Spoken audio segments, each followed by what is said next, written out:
ఇది మంచి ప్రభుత్వం, ఇది మంచి ప్రభుత్వం అనేసి. ఏ విధంగా మంచి ప్రభుత్వం అని నేను ప్రశ్నిస్తూ ఉన్నాను. ప్రజలు అంటూ ఉన్నారు ఇది మంచి ప్రభుత్వం కాదు, ధరలు పెంచే ప్రభుత్వము. అలాగే ఇది మంచి ప్రభుత్వం కాదు, జనాన్ని నమ్మించి నట్టేట ముంచే ప్రభుత్వం అని రాష్ట్రంలో ఉన్న ప్రజలందరూ కూడా ఎందుకు ఇలాంటి ప్రభుత్వానికి తెచ్చుకున్నాము, ఇలాంటి కూటమికి ఓట్లేసామని ఈరోజు బాధపడే పరిస్థితి. ప్రజల జీవితాలు తలక్రిందులైపోయి పేదవాడి నడ్డి విరిగిపోయే పరిస్థితి. అంత ఘోరంగా ధరలు ఈ రాష్ట్రంలో పెరిగిపోయి ఉన్నాయి.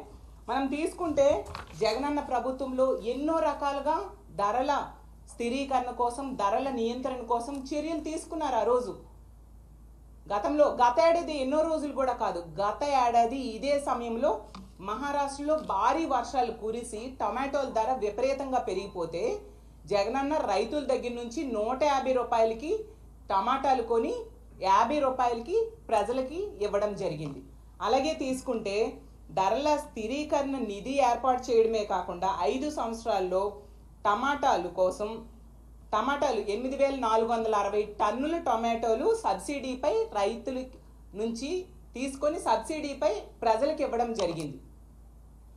అలాగే తీసుకుంటే 69 కోట్లతో 94,336 క్వింటాలు ఉల్లిపాయలు కొని తక్కువ ధరకి ఇవ్వడం జరిగింది.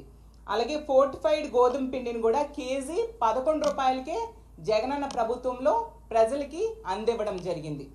అలాగే తీసుకుంటే 5 సంవత్సరాల్లో గత ప్రభుత్వంలో జగనన్న ముఖ్యమంత్రిగా 5 సంవత్సరాల్లో మార్కెట్ ఇంటర్వెన్షన్ స్కీమ్ ద్వారా 7,758 కోట్లతో రైతుల నుంచి పంట కొని ప్రజలకి తక్కువ ధరకి అందివ్వడం జరిగింది. ఆ పంటని అంటే మార్కెట్ ఇంటర్వెన్షన్ స్కీమ్ ద్వారా 7,758 కోట్లు వెచ్చించి పంటని కొని పేదవాళ్ళకి తక్కువ ధరకి ప్రజలకి అందివ్వడం జరిగింది. అన్ని రకాలుగా ప్రజల్ని ఆదుకోవడంలో, ప్రజలకి తక్కువ ధరకి సరుకులు అందివ్వడంలో ఆ రోజు ఎన్నో చర్యలు తీసుకున్నారు. మరి ఈ ప్రభుత్వం ఏం చేస్తూ ఉంది?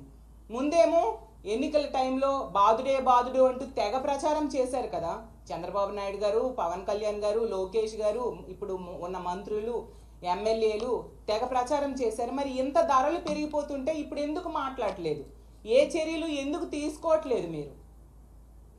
ఖచ్చితంగా అంటే నాకు అర్థం కాని విషయం ఏంటంటే హెరిటేజ్ ధరలు పెంచడానికి ఈ విధంగా చేస్తున్నారా చంద్రబాబు నాయుడు గారు?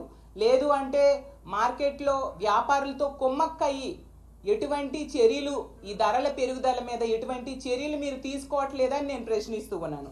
ఖచ్చితంగా ఇలాంటి సిండికేట్ వ్యాపారుల్ని ప్రోత్సహించకుండా ధరల్ని తగ్గించి సామాన్య ప్రజల్ని ఆదుకోవాల్సిన అవసరం ముఖ్యమంత్రి గారైన చంద్రబాబు నాయుడు గారి మీద ఉంది.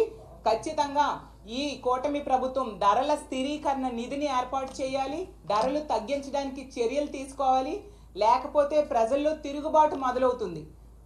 రానున్న రోజుల్లో ధరలు కనుక తగ్గకపోతే మా వైఎస్ఆర్ కాంగ్రెస్ పార్టీ ప్రజల తరపున ప్రజలతో కలిపి పోరాటం చేయడానికి సిద్ధంగా ఉంటామని తెలియజేస్తూ ఉన్నాను.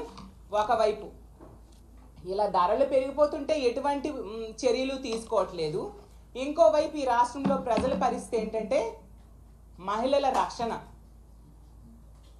రోజు మేము చెప్పాల్సిన పరిస్థితి, మహిళలను ఆదుకోండి, మహిళలకి రక్షణ కల్పించండి, ఈ రాష్ట్రంలో మహిళలకు భద్రత లేదు అని రోజు మేము మొత్తుకునే పరిస్థితిని ఈ కూటమి ప్రభుత్వం ఇక్కడ కల్పిస్తూ ఉంది.